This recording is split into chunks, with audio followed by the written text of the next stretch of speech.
The first fix is to change the batteries. This may sound so simple, but old batteries get drained and they just don't have enough power to perform well.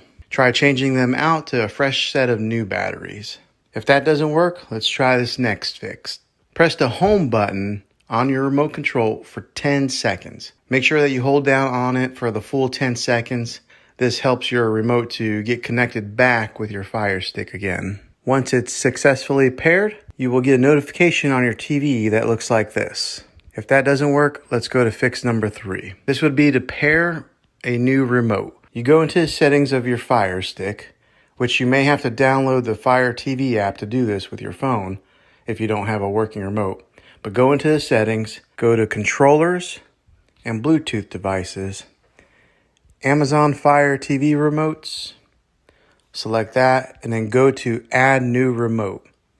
This will start a search for a new one.